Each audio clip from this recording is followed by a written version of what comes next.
Hi, I'm Will Taylor, General Manager at Far North Council. You can probably guess by my funny accent that I'm not originally born and bred in New Zealand. I'm originally from Scotland and was a CEO in local government in the UK for 2 councils, and I've worked as an international management consultant across Europe, Australia, and Southeast Asia. So I've only been here in New Zealand for 16 months, but I've got to tell you this, that up here in the far north, I'm absolutely blown away by the calibre of our staff. I was really attracted to coming to work in the far north because we are a can-do council.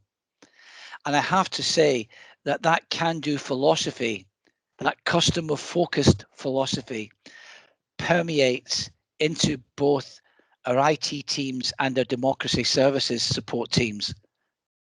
So it comes to me as absolutely no surprise that we took the challenge of COVID-19 in our strides, and that our IT and democracy services teams were able to work with our elected members to ensure a smooth and seamless step forward into digital democracy. I'm incredibly impressed and very proud of what they've achieved. Over to you now, Damon, to show the rest of the presentation. Thanks, Will. Tēnā koutou katoa. Hi, I'm Damon Campbell, Chief Digital Officer at Far North District Council. Over the past 18 months, our council has been through a significant digital transformation program. We coined this Fast and Furious because, well, we had to go fast and it was pretty furious. The end result, though, has been a whole lot of new digital tools that we've been able to deploy to our staff and our people, of which we've now been able to do our digital democracy program. This has been such a significant game-changing program for our elected members as well as our staff. Jacinda talks about the team of 5 million. Well, we've got a team of 400 and they did amazingly well during COVID lockdown. But here's what happened at Far North.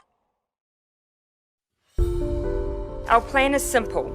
We can stop the spread by staying at home and reducing contact. That's why Cabinet met today and agreed that effective immediately, we will move to Alert Level 3 nationwide.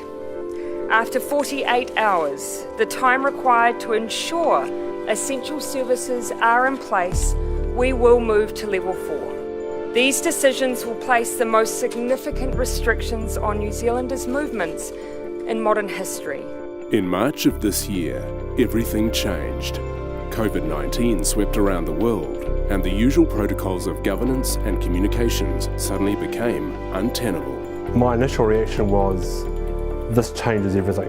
Along with everyone else, the Far North District Council found itself moving into lockdown with very little time to prepare or plan its business continuity for the foreseeable future. What we need to understand is that for someone like me, I'm IT illiterate.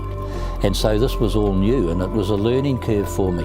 And I and others had to get to understand how it worked so that we could keep democracy alive. New law changes by central government were going to allow digital democracy, so Council abandoned plans to persist with the old-style emergency committee structure. We already had been handling the drought crisis up here in the far north for a couple of months too, so crisis management team and response team memberships and processes were well supported, and we had a certain level of momentum that we were able to capitalise with the new emergency. The decision was made to fast-track and implement the new approach: online virtual council and committee meetings. Council already had defined a 6-month program where we were going to transition our council and elected members from the traditional paper world to digital. That program got compressed from 6 months to 2 weeks. We'd already invested quite heavily in recruiting high calibre IT professionals. Well, we'd sunk good investment into our infrastructure, and indeed we'd just been through a major server and network upgrade which provided for Office 365 and of course the Microsoft Teams environment. So all of that enabled a relatively smooth transition to what was our virtual mode of operation.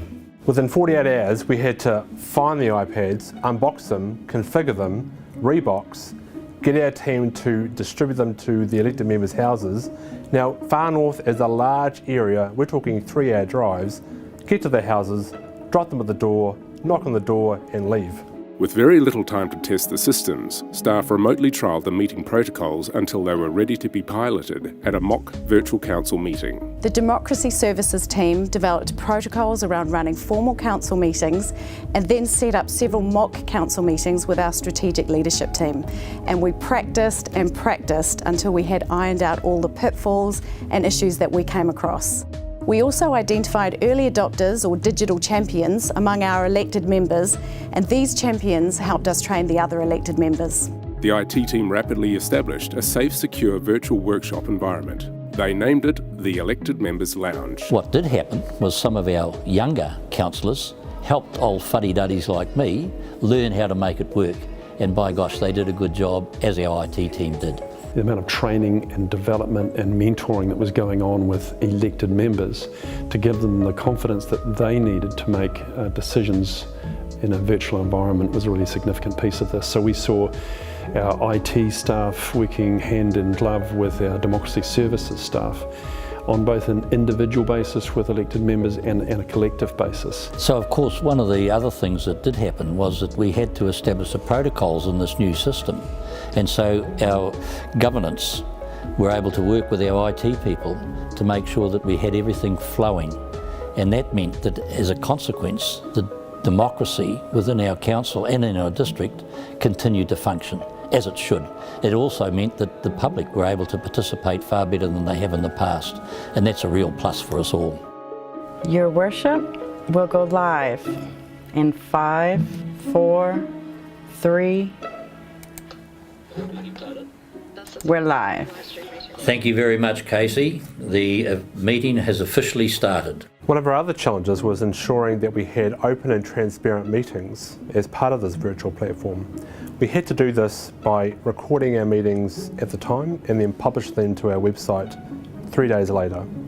This led into the progression of live streaming our meetings directly to our YouTube channel, which has opened up much more transparency with our elected members and our constituents. The consequence of it was that we were able to go to live stream meetings so the public could be engaged, which hitherto to the past they haven't so much.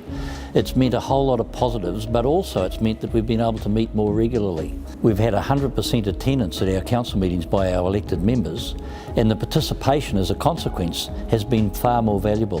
The share that we have and the trust that has grown between us because we're communicating better. One of the benefits that our elected members found is that, for example, His Worship the Mayor could sit in his house in 90 Mile Beach and direct and control and have complete transparency over how council responded to COVID-19. It's meant that we've had an information flow that we wouldn't otherwise have been able to do.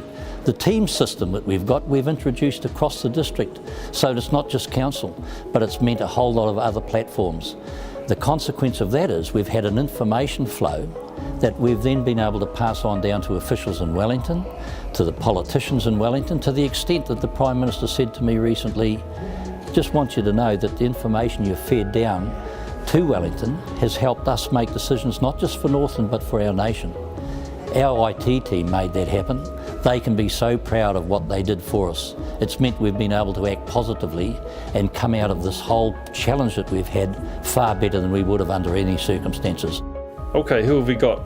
Good to see you all. Hashtag Digital Democracy came in on budget and well ahead of time.